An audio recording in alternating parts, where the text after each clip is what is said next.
Hello there, my name is Shegun Oduyebo. You're welcome to Fulfillment Inspiration. And we're still dealing with that subject, thriving in a challenging environment. One of the things we discussed in earlier episodes is the fact that when you find yourself located and assigned by destiny in a challenging environment, you've got to know how to thrive, how to survive.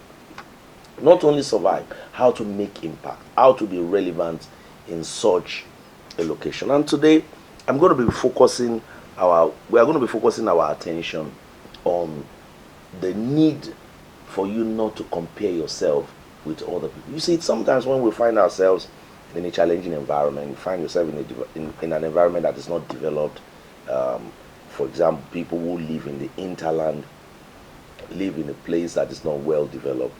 When they look at some of their friends and their colleagues in other places, where you see some of your friends, the kind of things that they enjoy, the paraphernalia they enjoy, and the atmosphere they enjoy in a developed environment, there's a tendency for you to begin to compare yourself and begin to feel like maybe you should be in their shoe. In fact, some people have actually relocated just because they've observed their friend in another location that looks okay. When you do things like that, you may actually be uprooting yourself from the place of destiny. Life is not supposed to be lived that way, particularly for individuals who are connected to God. You've got to be sure that God wants you to move, because see, it's not all that glitters that is gold. Thank God for the missionaries of those days. Quite a number of them left the comfort of America, the comfort of Britain, to come to Africa. You can imagine somebody living in an environment of comfort and all of that, to come to Africa. And it is in that many of them actually found their destiny. They left all the paraphernalia of developed environment to come to an environment that is not developed, because they were called into that place. For example, in one of the earlier series, I give an example of a man called S.G. Elton. S.G. Elton was a man sent by God to come to Nigeria.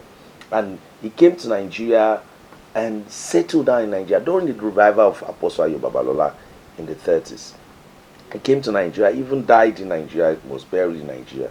But he came to Nigeria and lived all of his life. He lived about 50 years of his life in Nigeria. And he didn't live in Lagos, he didn't live in Port Harcourt, he didn't live in some of the cities that were big. He lived in a city called Ilesha. And you can imagine what Ilesha was like in those days, and that was where he lived most of his life. Yes, from Ilesha he reached many parts of Nigeria. But the point I'm trying to make in essence is that he had friends and colleagues who were in his home country in Britain, who are enjoying, who are living living within the comfort of that developed environment. But this was where God called him. Some time ago I met with his daughter, Mama Ruth. And she was also sharing with us, she felt called to the Kotonkafi people. And she was with them in Kogi State. And she was in the interior part of that environment since they called her. And she stayed there with the people.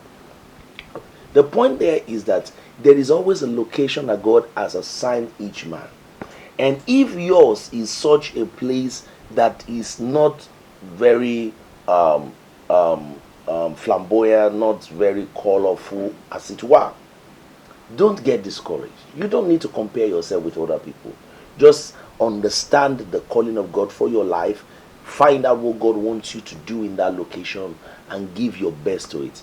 Don't attempt to compare yourself with other people. Don't look at what, of course, really, there are people who want to make you feel lesser than themselves. You know, sometimes you meet colleagues or friends who are in industries, or that are in fields, or that are in locations that appear to be loud, to be bogus and developed place compared to where you are.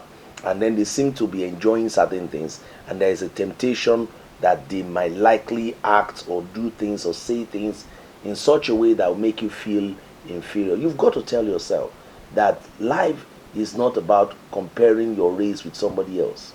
In fact, I love the way Paul the Apostle put it. He said, they that compare themselves with themselves, they are not wise. In other words, every man has a race set before him.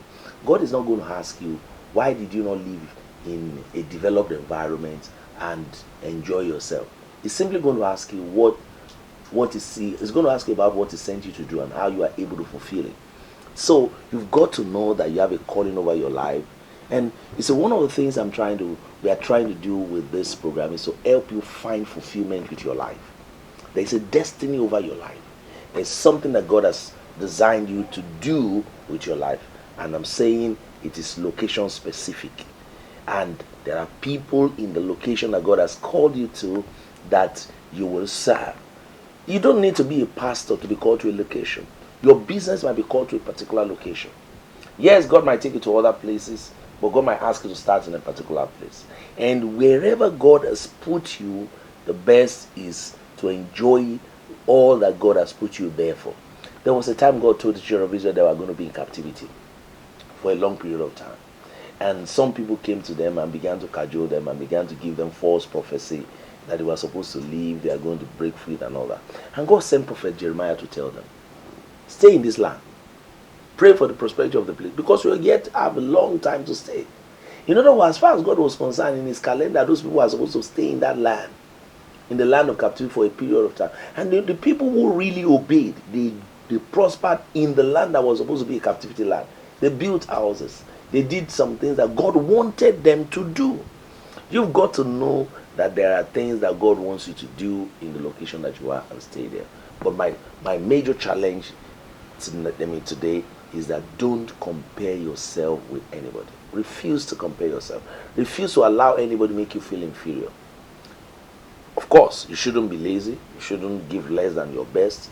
But while you are giving your best to God and giving your best to that which God has called you to do in your location, just relax. Stay confident. Let your eyes be focused. Just tell yourself that you are in competition with only one person. It is you. And the competition is that you must be the best that you are capable of becoming. And refuse to run in another man's race. And just be yourself. I believe that God will help you to fulfill all that he created you for. You will not be less than what God had designed you for. And in your generation, it will be said that you came, you touched men, and you conquered. Till I come your way again, my name is Segun Oduyebo. Keep fulfilling destiny. God bless you.